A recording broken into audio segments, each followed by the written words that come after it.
Hello friends, नमस्कार। Welcome to my channel. बहुत बहुत स्वागत है आप लोगों का हमारे चैनल एजुकेशनल एकेडमी पे। ठीक है, तो चलिए स्टार्ट करते हैं आज का सेशन। ठीक है, बहुत ही महत्वपूर्ण सेशन है, जल्दी से जुड़ जाइए। ठीक है, और जो लोग शेयर नहीं करे हैं शेयर कर दीजिए। तो पहला क्वेश्चन है कि आरी नींद लाल को आ जा, उसको करके प्यार सुला जा। ठीक है, उपयुक्त काव्य पंक्तियां निम्नलिखित में से किसकी हैं? ठीक है, ये काव्य पंक्तियां किसकी हैं ये बात पूछी जा रही है। माखनलाल चतुर्वेदी, हरिओद या फिर मैथिली शरण गुप्त या फिर दिनकर। ठीक है, तो ये किसकी काव्य पंक्तियां हैं ये बात पूछी जा रही। तो ये हरिओद की काव्य पंक्तियां हैं। ठीक है, किसकी हैं? हरिओद की काव्य पंक्तियां हैं।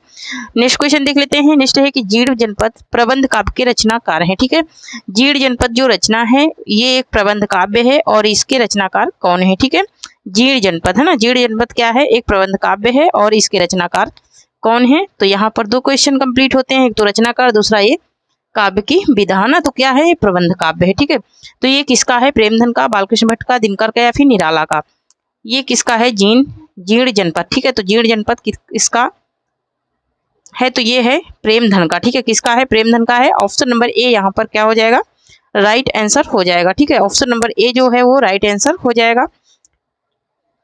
नेक्स्ट क्वेश्चन है कि निम्नलिखित कवियों में कौन अकबर के दरबारी कवि नहीं थे? ठीक है, अकबर के दरबारी कवि कौन से नहीं थे ये बात पूछी जा रही है।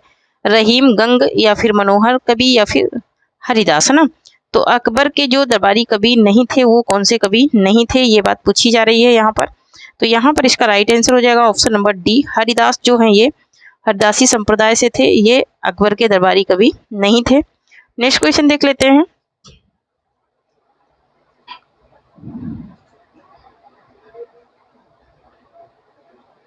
ठीक है, तो ये नहीं थे। नेक्स्ट क्वेश्चन देख लेते हैं। नेक्स्ट है कि किस पत्रिका को 20वीं शताब्दी के आरंभिक चरण का विश्वकोश कहा जाता है? ठीक है, कौन सी पत्रिका है जिसको 20वीं शताब्दी का आरंभिक चरण का विश्वकोश कहा जाता है? सरस्वती, हरिश्चंद्र चंद्रिका, ठीक है, या फिर बालाबोधिनी? तो किसको कहा जाता है? सरस्वती को कहा जाता है। ऑप्शन नंबर ए राइट हो जाएगा। नेक्स्ट क्वेश्चन है कि मोची राम किसकी कविता है? सुदामा पांडे की, नागार्जुन की, रघुवीर शाह की या फिर आज्ञे की? ठीक है, तो मोचीराम जो कविता है ये किसकी कविता है ये पूछ रहा है। ठीक है, मोस्ट इंपोर्टेंट क्वेश्चन है। ठीक है, और जो लोग अभी तक शेयर नहीं करे हैं शेयर कर दीजिए, और जो लोग लाइक नहीं करे हैं वो लाइक कर दीजिए। ठीक है, क्योंकि लाइक बहुत ही कम दिख रहे हैं। ठीक है, तो यहाँ पर लाइक कर दीजिए जो लोग लाइक नहीं करे हैं। तो यहाँ पर इसका राइट आंसर हो जाएगा सुदामा पांडे का है। ठीक है, सुदामा पांडे। धूर्मिल का है मोचीराम, इनकी कविता है। नेक्स्ट क्वेश्चन है कि भारतो उन्नति कैसे हो सकती है किसकी निबंध रचना है? ठीक है, ये एक निबंध है। भारतो उन्नत कैसे हो सकती है ये किसका है? प्रताप नारायण मिश्र का, बालकृष्ण भट्ट का, सरदार पूर्ण सिंह का या फिर भारतेंदु का? ठीक है, तो यहाँ पर ये भारतेंदु जी का है। ठीक है, भारतेंदु जी का क्या है? निबंध है। नेक्स्ट क्वेश्चन है कि रामचंद्र शुक्ल के अनुसार करुणा दुखात्मक वर्ग में आने वाले हैं। ठीक है, खाली स्थान पर क्या भरा जाएगा? ठीक है, तो दुखात्मक स्थान पर क्या आने वाला है? ये कौन सा शब्द आएगा? तो यहाँ पर क्या आएगा? तो यहाँ पर आएगा मनोविकार। क्या आएगा? मनोविकार आएगा। ऑप्शन नंबर सी राइट हो जाएगा। नेक्स्ट क्वेश्चन देख लेते हैं। नेक्स्ट है कि हटकर बैठा चांद एक दिन माता से यह बोला, सिलवा दो माँ मुझे ऊन का मोटा एक झिंगोला। कह रहा कि हटकर बैठा चांद एक दिन माता से यह बोला, सिलवा दो माँ मुझे ऊन का मोटा एक झिंगोला ना। महादेवी वर्मा, रामधारी सिंह दिनकर या फिर सुभद्रा कुमारी चौहान या फिर मैथिली शरण गुप्त। बहुत ही अच्छी ये कविता है, बड़ी सुंदर लगती है। ठीक है, ये NCERT थर्ड क्लास की बुक में है। ठीक है, तो ये रामधारी सिंह दिनकर की कविता है। किसकी है? रामधारी सिंह दिनकर की कविता है। ठीक है, ठीक है। नेक्स्ट क्वेश्चन देख लेते हैं। NCERT में ये कविता है। ठीक है, नेक्स्ट क्वेश्चन है कि धर्मवीर भारती द्वारा रचित ग्रंथ अंधा युग किस विधा की रचना है? ठीक है, धर्मवीर भारती द्वारा रचित ग्रंथ अंधा युग जो है ये किस विधा की रचना है?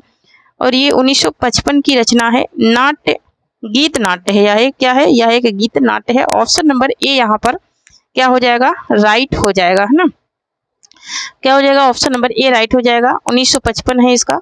नेक्स्ट क्वेश्चन देख लेते हैं। नेक्स्ट है कि बाला था जब सबको भाया, बाला था जब सबको भाया, बढ़ा हुआ कुछ काम न आया, किसकी काव्य पंक्ति है?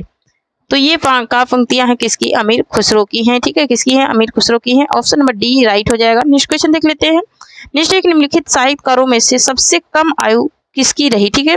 सबसे कम आयु वाले कौन थे, तो वो थे भारतेंदु हरिश्चंद्र थे। ऑप्शन नंबर यहाँ पर क्या हो जाएगा, राइट, डी राइट हो जाएगा, ठीक है। ऑप्शन नंबर डी राइट हो जाएगा। भारतेंदु हरिश्चंद्र हैं जो कि सबसे कम उम्र में 1850 से ये साहित्य में आए, ठीक है। यहाँ पर देख लेते हैं, नेक्स्ट क्वेश्चन देख लेते हैं।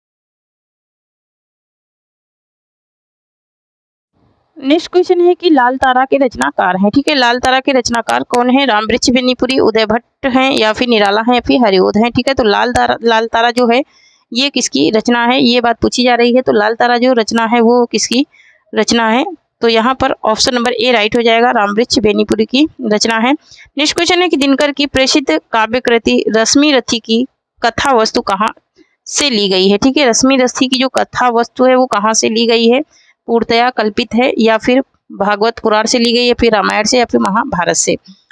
तो ये कल्पना करके लिखे हैं, या फिर भागवत से लिए हैं, या फिर रामायण से, या फिर महाभारत से, कहाँ से ली गई है, रश्मि रथी की जो कथा वस्तु है, ठीक है। तो रश्मि रथी की कथा वस्तु ली गई है कहाँ से, महाभारत से ली गई है। ऑप्शन नंबर यहाँ पर डी राइट हो जाएगा, ठीक है। ऑप्शन नंबर डी राइट हो जाएगा। नेक्स्ट क्वेश्चन है कि देवकृत देवचरित्र किसके जीवन से संबंधित काव्य प्रबंध काव्य है, ठीक है। देवचरित्र जो है वो किसके जीवन से संबंधित प्रबंध काव्य है, ये बात पूछी जा रही है शिव के, कृष्ण के। तो किसके, कृष्ण के जीवन से संबंधित ये प्रबंध काव्य है देवचरित्र, ठीक है। किसके जीवन से संबंधित है, तो कृष्ण के जीवन से संबंधित है। नेक्स्ट क्वेश्चन देख लेते हैं। नेक्स्ट है सीता को प्रधानता देकर लिखा गया काव्य सीतायन के रचनाकार है, रचयिता है, ठीक है। सीतायन के रचयिता कौन है, नाभादास हैं, पोलांकी राममूर्ति हैं, तो ये रामप्रिया शरण है। ऑप्शन नंबर डी यहाँ पर क्या हो जाएगा, राइट हो जाएगा। नेक्स्ट क्वेश्चन देख लेते हैं। नेक्स्ट है कि माइकल मधुसूदन दत्त कृत मेघनाथ वध का हिंदी अनुवाद किसने किया, ठीक है। इसका हिंदी अनुवाद किसने किया है, मैथिली शरण गुप्त ने, बालकृष्ण भट्ट ने, रामचंद्र शुक्ल ने, या फिर महावीर प्रसाद द्विवेदी ने। तो यहाँ पर इसका राइट आंसर क्या हो जाएगा, तो यहाँ पर इसका राइट आंसर जो है वो क्या हो जाएगा, ये बात पूछी जा रही है, तो मैथिली शरण गुप्त ने किया है इसका अनुवाद। ऑप्शन नंबर ए राइट हो जाएगा। नेक्स्ट क्वेश्चन है कि रामधारी सिंह दिनकर की प्रसिद्ध रचना का नाम है, ठीक है। रामधारी सिंह दिनकर की प्रसिद्ध रचना का क्या नाम है, चिताम्बरा है, उर्वशी है, कमायनी है, या फिर यशोधरा है, ठीक है। तो इनकी जो प्रसिद्ध रचना है रामधारी सिंह दिनकर की वो है उर्वशी, ठीक है। यह एक क्या है, यह एक चंपू काव्य है। ऑप्शन नंबर बी यहाँ पर राइट हो जाएगा। 1972 में इस पर इनको ज्ञानपीठ पुरस्कार मिला था, किसको, दिनकर को, ठीक है। किस पर मिला था, उर्वशी पर मिला था। कौन सा पुरस्कार मिला था, ज्ञानपीठ पुरस्कार मिला था, कब मिला था, 1972 में, ठीक है। नेक्स्ट क्वेश्चन देख लेते हैं। नेक्स्ट क्वेश्चन है कि धर्मवीर भारती की काव्य कृति कनुप्रिया में किसका वर्णन है, ठीक है। कनुप्रिया में जो वर्णन किया गया है वो किसका वर्णन है, राधा के नवीन रूप का, सीता का दुख, या फिर मीरा का, या फिर रसिक प्रिया का। 1959 की ये रचना है इनकी कनुप्रिया, 1959 की। यहाँ पर राधा के नवीन रूप का वर्णन किया गया है इनकी कनुप्रिया में, धर्मवीर भारती की, ठीक है। धर्मवीर भारती की जो कनुप्रिया है इसमें राधा के नवीन रूप का वर्णन किया गया है। नेक्स्ट है कि निम्नलिखित में से किस रचनाकार ने अपना लेखन गद्य तक ही सीमित रखा है, रामविलास शर्मा ने, रामचंद्र शुक्ल ने, प्रेमचंद ने, नागेंद्र प्रेमचंद शुक्ल ने ही रखा है गद्य तक ही सीमित। ऑप्शन नंबर सी राइट होगा। नेक्स्ट क्वेश्चन है कि सोए प्लास दहकेंगे शीर्षक नवगीत संग्रह के रचनाकार हैं, तो इसके रचनाकार कौन है, नचिकेता हैं, शंभुनाथ सिंह हैं, या फिर महेश्वरी तिवारी हैं, महेश्वर तिवारी हैं, या फिर यश मालवी हैं। तो ये नचिकेता की रचना है, ठीक है। ऑप्शन नंबर ए यहाँ पर क्या हो जाएगा, राइट आंसर हो जाएगा, ठीक है। ऑप्शन नंबर ए राइट हो जाएगा। नेक्स्ट क्वेश्चन देख लेते हैं, एक सेकंड।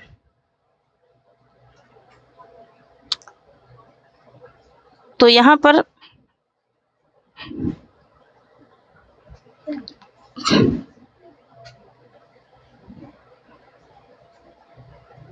एक सेकेंड, हाँ,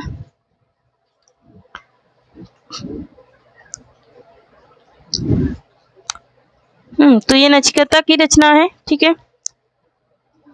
नेक्स्ट क्वेश्चन देख लेते हैं। नेक्स्ट है हमारा कि एक सेकेंड,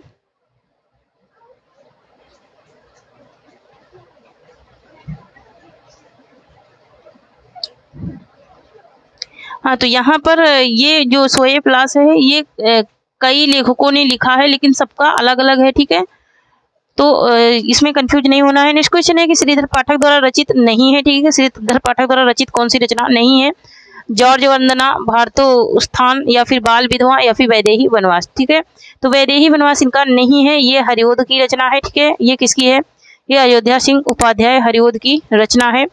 कौन? वैदेही वनवास, ठीक है, श्रीधर पाठक द्वारा रचित ये नहीं है, ठीक है। नेक्स्ट क्वेश्चन है कि चंडी चरित किसकी विशिष्ट साहित्यिक रचना है? तो ये गुरु गोविंद सिंह की है। ऑप्शन नंबर ए यहाँ पर राइट आंसर हो जाएगा। नेक्स्ट क्वेश्चन देख लेते हैं। नेक्स्ट है कि रहीम कृत मदनाष्टक की भाषा है, ठीक है, रहीम कृत जो मदनाष्टक है उसकी भाषा कौन सी है? खड़ी बोली है, अवधी है, ब्रज है, या फिर राजस्थानी है, ठीक है, तो मदनाष्टक की भाषा कौन सी है? ठीक है, तो ये मदनाष्टक भाषा की ब्रज भाषा में है, ठीक है, मदनाष्टक ये रहीम की रचना है, ये ब्रज भाषा में लिखी गई है, ठीक है। नेक्स्ट क्वेश्चन है कि इनमें से कौन सा सुमेलित नहीं है, ठीक है, कौन सा सुमेलित नहीं है? गीत गोविंद, भारतेंदु का, या फिर नगरी नीरद, प्रेमधन का, पृथ्वी प्रणय, तो ये किसका है? राधाकृष्ण का। यहाँ पर आनंद मंजरी ये बाल मुकुंद गुप्त का नहीं है, तो इनका नहीं है, तो ये किसका है? तो ये है अंबिका दत्त व्यास का। किसका है ये? अंबिका दत्त व्यास का है आनंद मंजरी, ठीक है, आनंद मंजरी किसका है? तो अंबिका दत्त व्यास का है, इनका नहीं है, ठीक है। बाकी के सब क्या हैं? सही है। नेक्स्ट क्वेश्चन देख लेते हैं। नेक्स्ट एक निम्नलिखित में से कौन सा सही सुमेलित नहीं है, ठीक है, तो युद्ध यात्रा धर्मवीर भारती की है, ये बिल्कुल सही है। रेणधर जलधल प्रभाकर माचवे, देखते हैं।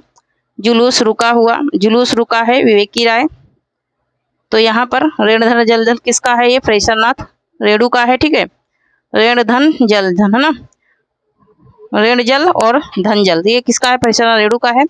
बाकी जुलूस विवेकी राय का है। तूफानों के बीच रंगे राघो का है, ठीक है, तो यहाँ पर ऑप्शन नंबर बी गलत है। नेक्स्ट क्वेश्चन है बोलती प्रतिमा के रचनाकार इनमें से कौन है, ठीक है, तो बोलती प्रतिमा किसका है? तो ये है श्री राम शर्मा का, ठीक है, किसका है? ये श्री राम शर्मा का है बोलती प्रतिमा। नेक्स्ट क्वेश्चन देख लेते हैं। नेक्स्ट है कि निम्न में से कौन सी रचना महादेवी वर्मा की नहीं है, ठीक है, कौन सी रचना है जो महादेवी वर्मा की नहीं है? तो यहाँ पर वे दिन वे लोग, अतीत के चलचित्र, स्मृति की रेखाएं, पथ के साथी, है ना, तो अतीत के चलचित्र ये है इनका, वे दिन वे लोग इनका नहीं है, ऑप्शन नंबर ए राइट हो जाएगा। नेक्स्ट क्वेश्चन है कि महादेवी वर्मा जी ने किस रचना में पशु पक्षियों के रेखा चित्र प्रस्तुत किए हैं, ठीक है, तो इन्होंने जो पशु पक्षियों का रेखा चित्र प्रस्तुत किया है वो रेखा चित्र कौन सा है? वो है मेरा परिवार। मेरा परिवार नाम से ये एक इनका रेखा चित्र रचना है, 1972 की रचना है। कब की है? 1972 की ये रचना है मेरा परिवार। किसका है? महादेवी वर्मा का है। पथ के साथी भी इन्हीं की रचना है, लेकिन ये 1956 की रचना है, ठीक है, कब की है? 1956 की है। नेक्स्ट क्वेश्चन देख लेते हैं।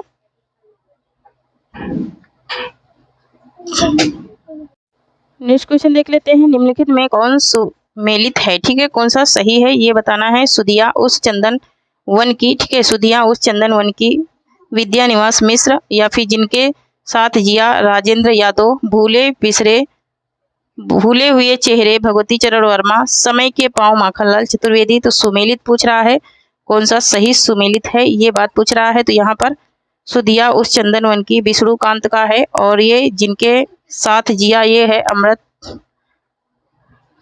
अमृतलाल नागर का, ठीक है, और भूले हुए चेहरे ये किसका है? तो ये है कन्हैया लाल मिश्र प्रभाकर का, ठीक है, किसका है? कन्हैया लाल मिश्र प्रभाकर का है। तो यहाँ पर जो सही है वो क्या है? समय के पांव। समय के पांव किसका है? समय के पांव माखनलाल चतुर्वेदी का है। तो ऑप्शन नंबर यहाँ पर डी राइट हो जाएगा।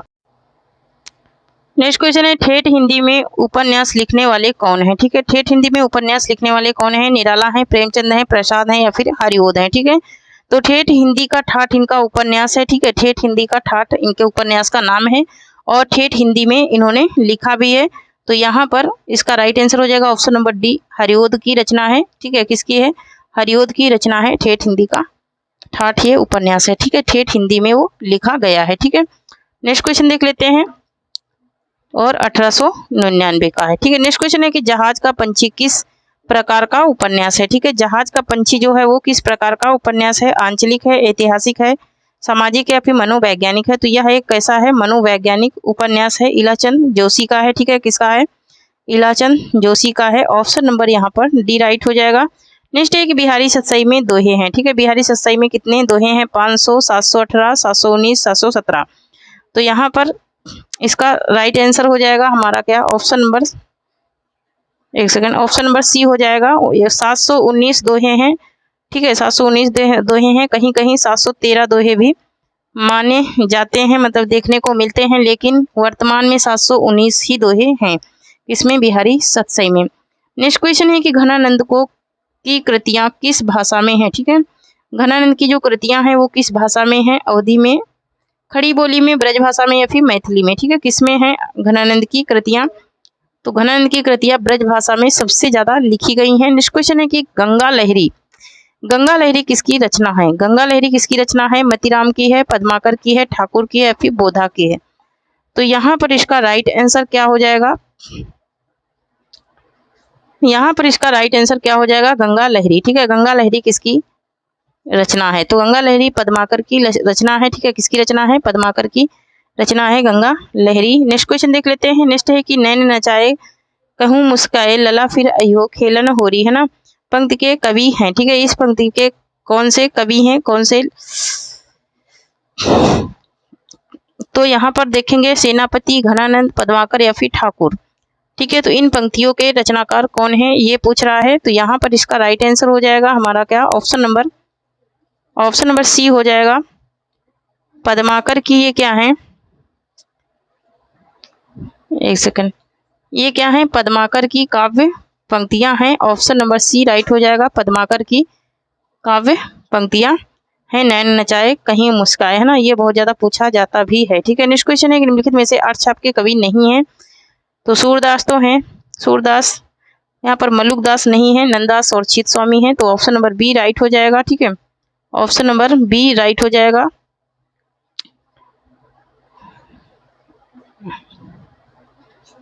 नेक्स्ट क्वेश्चन देख लेते हैं। यहाँ पर सूरदास, नंददास और चित स्वामी ये हैं, लेकिन मलुकदास नहीं है। नेक्स्ट है कि पुष्टि मार्ग का प्रवर्तन किसने किया था, ठीक है। पुष्टि मार्ग का जो प्रवर्तन करने वाले थे वो कौन थे? सूरदास, वल्लभाचार्य, मध्वाचार्य या फिर रामानुजाचार्य, ठीक है। तो यहाँ पर पुष्टि मार्ग का जिसने प्रवर्तन किया था वो कौन थे ये पूछ रहा है। तो यहाँ पर इसका राइट आंसर हो जाएगा हमारा क्या? ऑप्शन नंबर बी हो जाएगा। वल्लभाचार्य थे। कौन थे? वल्लभाचार्य थे। नेक्स्ट क्वेश्चन है रासो ग्रंथ किस भाषा में लिखे गए थे, ठीक है। रासो ग्रंथ किस भाषा में लिखे गए थे? खड़ी बोली, ब्रज भाषा, अवधी या फिर डिंगल पिंगल, ठीक है। तो रासो ग्रंथ जो लिखे गए थे वो डिंगल और पिंगल भाषा में लिखे गए थे, ठीक है।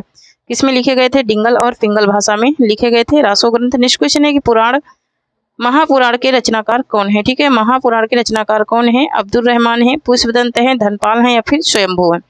तो पुष्पदंत की रचना है महापुराण, ठीक है। ऑप्शन नंबर बी राइट हो जाएगा। ऑप्शन नंबर बी राइट हो जाएगा। नेक्स्ट क्वेश्चन है कि हिंदी खड़ी बोली किस अभ्रंश से विकसित हुई है, ठीक है। हिंदी खड़ी बोली जो है वो किस अभ्रंश से विकसित हुई है? मागधी से, अर्धमागधी से, सौर सैनी से या फिर पैचाफी से? तो ये सौर सैनी अभ्रंश से विकसित हुई है, ठीक है। किससे विकसित हुई है? सौर सैनी अभ्रंश से ये विकसित हुई है, ठीक है। नेक्स्ट क्वेश्चन देख लेते हैं।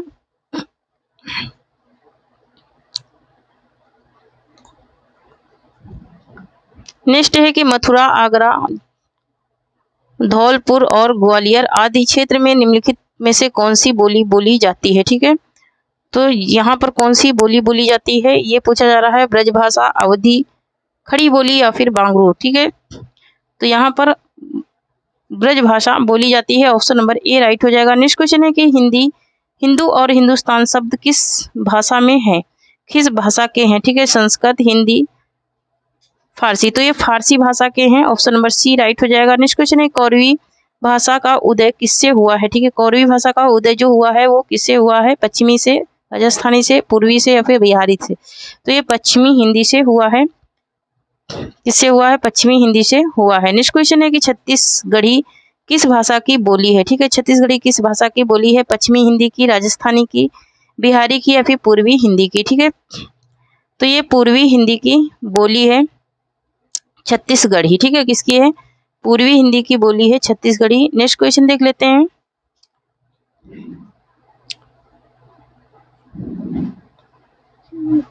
बाकी ये बिहारी मगधी की है। ठीक है, राजस्थानी डुरंडी की है। और नेक्स्ट है कि मेवाती किस उपभाषा वर्ग की बोली है? ठीक है, मेवाती जो है वो किस भाषा उपवर्ग की बोली है? पूर्वी हिंदी की, राजस्थानी की? तो राजस्थानी की है Mewati. Mewati option number B right हो जाएगा। मेवाती राजस्थानी की क्या है? बोली है। नेक्स्ट क्वेश्चन है कि मगधी अपभ्रंश से किस भारतीय भाषा का विकास नहीं हुआ है? ठीक है, मगही अपभ्रंश से किस भारतीय भाषा का विकास नहीं हुआ है? बिहारी का, बंगाली का? तो मराठी का नहीं हुआ है। ठीक है, मराठी का किससे हुआ है? तो मागधी अपभ्रंश से हुआ है। सॉरी, मागधी नहीं, देवनागरी लिपि में है। ठीक है, नेक्स्ट क्वेश्चन है भारत के संविधान के किस अनुच्छेद के अंतर्गत किस हिंदी को शासकीय भाषा घोषित किया गया? ठीक है, शासकीय भाषा किस अनुच्छेद के अंतर्गत घोषित किया गया? तो 343 के अंतर्गत घोषित किया गया। ऑप्शन नंबर बी राइट हो जाएगा। नेक्स्ट क्वेश्चन है कि संविधान के अनुच्छेद 351 में किस विषय का वर्णन है? तो हिंदी भाषा के विकास संबंधी निर्देशों का क्या है? वर्णन है। ऑप्शन नंबर डी राइट हो जाएगा। नेक्स्ट एक भारत की प्रथम देश भाषा है। ठीक है, प्रथम देश भाषा कौन सी है? तो प्रथम देश भाषा जो है भारत की वो है पाली। ऑप्शन नंबर बी राइट हो जाएगा। ठीक है, नेक्स्ट क्वेश्चन है कि देवनागरी लिपि की सबसे बड़ी विशेषता है। ठीक है, देवनागरी लिपि की सबसे बड़ी विशेषता क्या है, ये पूछा जा रहा है। तो यहाँ पर ऑप्शन नंबर डी राइट हो जाएगा। सर्वाधिक वैज्ञानिक लिपि होना, एक ध्वनि के लिए एक संकेत होना, यही इसकी सबसे बड़ी विशेषता है देवनागरी लिपि की। नेक्स्ट है कि अमी हलाहल मद भरे श्वेत श्याम रत्नार जियत मरत झुकझुक परत जे चितवई एक बार, किसकी पंक्तियां हैं? ठीक है, ये पंक्तियां किसकी हैं? बिहारी की, रसलीन की, केशव की या फिर घनानंद की? तो ये पंक्तियां किसकी हैं, ये बात पूछी जा रही है। तो यहाँ पर इसका राइट आंसर हो जाएगा हमारा क्या?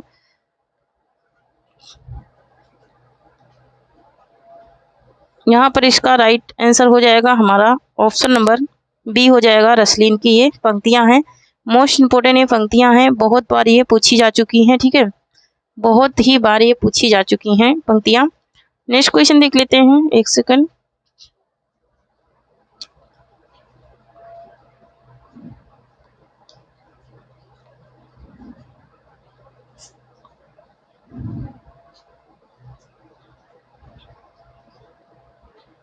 नेक्स्ट क्वेश्चन है कि बरवे रामायण किसकी रचना है? ठीक है, सूरदास की, तुलसीदास की, नंददास की या फिर केशवदास की? तो ये बरवे रामायण जो है वो तुलसीदास की रचना है। ठीक है, अगर बरवे नाई का भेद पूछेगा तो रहीम की। ठीक है, नेक्स्ट क्वेश्चन है कि निम्नलिखित हिंदी भाषी कवियों में किसका संबंध असम से है? ठीक है, असम से था। ठीक है, नामदेव का, नरसिंह मेहता का, शंकर देव का? तो शंकर देव का था, शंकर देव का था असम से। ठीक है, नामदेव कहाँ के थे? नामदेव थे महाराष्ट्र के। ठीक है, नामदेव कहाँ के थे? तो नामदेव थे महाराष्ट्र के।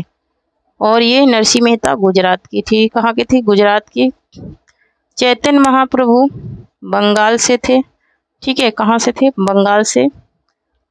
और ये कहाँ से थे? महाराष्ट्र से। ठीक है, नामदेव कहाँ से थे? तो महाराष्ट्र से। ऑप्शन नंबर सी राइट हो जाएगा। शंकर देव थे जो कि असम से थे। नेक्स्ट है कि तोड़ने ही होंगे मठ और गढ़ सब, किसकी पंक्ति है? ठीक है, तोड़ने ही होंगे मठ और गढ़ सब, किसकी काव्य, ये किसकी पंक्ति है?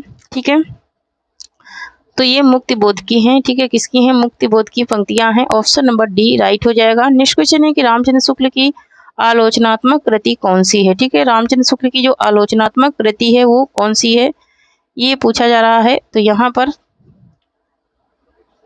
रस सिद्धांत, स्वरूप विश्लेषण या फिर काव्य मीमांसा या फिर रस मीमांसा या फिर वाड्मय विमर्श। ठीक है, तो इनकी जो आलोचनात्मक कृति है उसकी बात हो रही है। आलोचनात्मक कृति कौन सी है, किसकी? रामचंद्र शुक्ल की। तो इनका जो रस मीमांसा है, ठीक है, रस मीमांसा जो है वो ही इनका क्या है, आलोचनात्मक कृति है। नेक्स्ट क्वेश्चन है कि निम्नलिखित व्यंजनों में से कौन से व्यंजन का उच्चारण तालु से होता है, ठीक है। तो का उच्चारण कहाँ से होता है, कंठ से होता है, ठीक है, का कंठ से होता है। तो यहाँ पर छा जो है ये तालु से इसका उच्चारण स्थान होता है। नेक्स्ट है कि दिए गए विकल्पों में से उत्कंठा के समानार्थी शब्द कौन से हैं, ठीक है।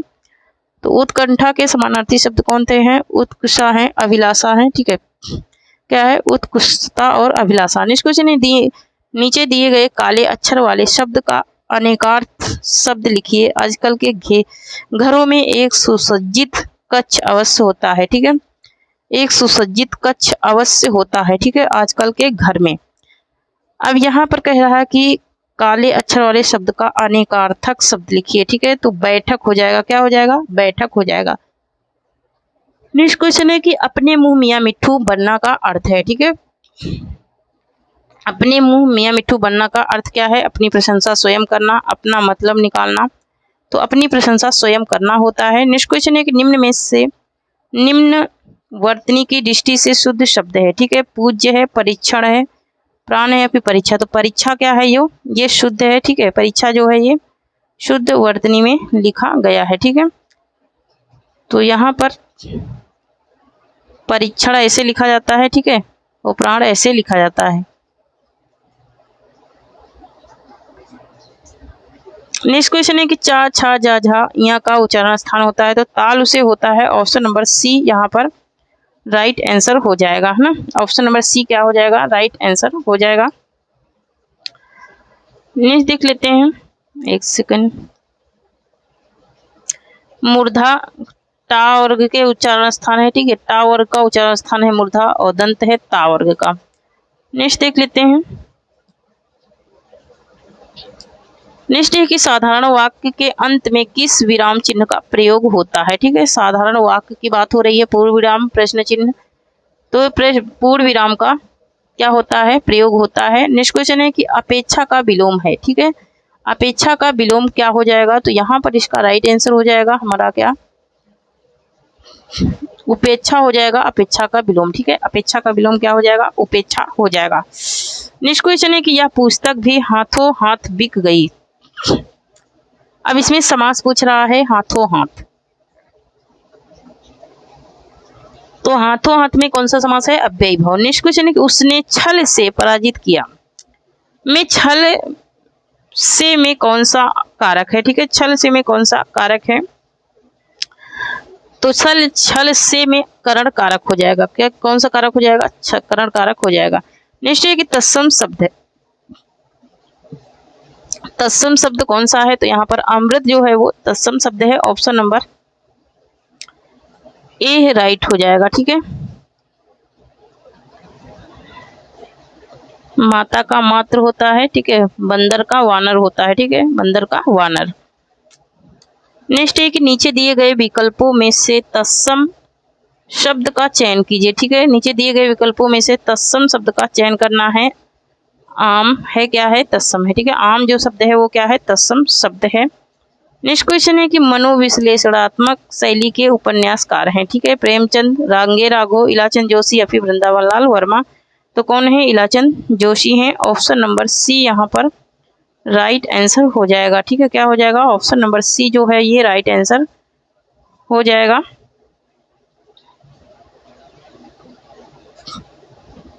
नेक्स्ट क्वेश्चन देख लेते हैं। नेक्स्ट है कि अलीगढ़ का बोली क्षेत्र है, ठीक है, अलीगढ़ में कौन सी बोली बोली जाती है, ये पूछा जा रहा है। तो अलीगढ़ का बोली क्षेत्र कौन सा है, अवधी है, खड़ी बोली है, ब्रजभाषा या फिर छत्तीसगढ़ी है, ठीक है। तो ब्रजभाषा बोली जाती है अलीगढ़ में, ठीक है, अलीगढ़ में क्या बोला जाता है, ब्रजभाषा। नेक्स्ट क्वेश्चन है कि किस रचना का दूसरा नाम आल्हा खंड है। तो कौन सी रचना है जिसका दूसरा नाम आल्हा खंड है। तो यहाँ पर जो परमाल रासो है इसका दूसरा नाम क्या है, आल्हा खंड है। ऑप्शन नंबर यहाँ पर बी राइट हो जाएगा, ठीक है, ऑप्शन नंबर बी राइट हो जाएगा, परमाल रासो। नेक्स्ट क्वेश्चन है अश्व का पर्यायवाची शब्द है, ठीक है, अश्व का पर्यायवाची शब्द क्या है, घोटक है, अनंत है, सुरपति है या फिर दिनकर है, ठीक है। तो यहाँ पर अश्व का जो पर्यायवाची शब्द है वो क्या हो जाएगा, तो ये घोटक हो जाएगा, अश्व का पर्यायवाची शब्द, ठीक है, क्या हो जाएगा, घोटक, है ना। बाकी दिनकर नहीं है, अनंत नहीं है, सुरपति नहीं है।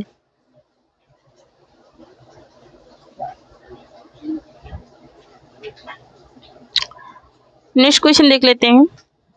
नेक्स्ट है कि अंतरिक्ष का पर्यायवाची शब्द है, तो अंतरिक्ष का क्या हो जाएगा? पृथ्वी और आकाश। क्या हो जाएगा? पृथ्वी और आकाश हो जाएगा। व्योम आकाश है ना, व्योम आकाश, अंतरिक्ष का व्योम आकाश होगा, ठीक है, पृथ्वी आकाश नहीं होगा। नेक्स्ट क्वेश्चन है रामचरितमानस नामक महाकाव्य की रचना शैली है, ठीक है, तो इसकी रचना शैली क्या है, मतलब कि इसको किसमें लिखा गया है? तो इसको दोहा चौपाई शैली में लिखा गया है। रामचरितमानस को किसमें लिखा गया है? दोहा चौपाई शैली में लिखा गया है। नेक्स्ट क्वेश्चन देख लेते हैं। नेक्स्ट है कि जो मात्रिक सम छंद है, प्रत्येक चरण में 16 मात्राएं होती हैं, उसे कहते हैं, ठीक है, जो मात्रिक सम छंद है, प्रत्येक चरण में 16 मात्राएं होती हैं, उसे क्या कहते हैं? चौपाई। उसे क्या कहते हैं? उसे चौपाई कहते हैं। ऑप्शन नंबर ए राइट हो जाएगा। नेक्स्ट क्वेश्चन है सजना है मुझे सजना के लिए में किस अलंकार का प्रयोग हुआ है, ठीक है, तो यमक अलंकार का प्रयोग हुआ है, ठीक है। नेक्स्ट क्वेश्चन है कि तरड़ी के ही संग तरल तरंग में तरड़ी डूबी थी हमारी ताल में, इनमें प्रयुक्त अलंकार है, इसमें कौन सा अलंकार है, ठीक है, तो यहाँ पर जो अलंकार है वो कौन सा अलंकार है? तरड़ी, तरड़ी 2 बार आया है, ठीक है, तो यमक अलंकार हो जाएगा। एक तरड़ी का अर्थ है क्या? 9, और दूसरी तरड़ी का अर्थ क्या है? सूर्य, है ना, तो एक का नाम, एक का अर्थ है 9 और दूसरी का सूर्य। नेक्स्ट क्वेश्चन है सम उपसर्ग का म किस शब्द में सुनाई पड़ता है, ठीक है, संवाद में सुनाई पड़ता है, ठीक है, संवाद में सुनाई पड़ता है। नेक्स्ट क्वेश्चन है कि मुझे किस प्रकार का सर्वनाम है, ठीक है, मुझे जो है वो किस प्रकार का सर्वनाम है? उत्तम पुरुष, मध्यम पुरुष, अन्य पुरुष या फिर इनमें से कोई नहीं, तो यहाँ पर जो मुझे है वो उत्तम पुरुष सर्वनाम है। ऑप्शन नंबर ए राइट हो जाएगा, ठीक है, ऑप्शन नंबर ए राइट हो जाएगा। नेक्स्ट क्वेश्चन है मीरा जोर से हंसी, यह वाक्य किस क्रिया का सचमुच समुचित उदाहरण है, ठीक है, समुचित उदाहरण है, तो ये अकर्मक क्रिया का समुचित उदाहरण है। नेक्स्ट क्वेश्चन देख लेते हैं। नेक्स्ट है कि कौन सा वाक्य असन्य भूतकाल में है, ठीक है, कौन सा वाक्य है जो असन्य भूतकाल में है? तो यहाँ पर मीरा जोर से हंसती है कर्मक क्रिया, तो यहाँ पर असन्य भूतकाल में कौन सा वाक्य है, ये बात पूछी जा रही है, तो यहाँ पर इसका राइट आंसर हो जाएगा मैंने आम खाया है, ठीक है, मैंने आम वह आया था, तो यहाँ पर मैंने आम खाया है, ये असन्य भूतकाल है, मतलब कि अभी अभी ये क्रिया हुई है, यही हो जाएगा असन्य भूतकाल। तो थैंक यू फ्रेंड्स, आज के लिए इतना ही, तब तक के लिए जय हिंद, जय भारत। जो लोग टेलीग्राम चैनल से नहीं जुड़े हैं जुड़ जाएं।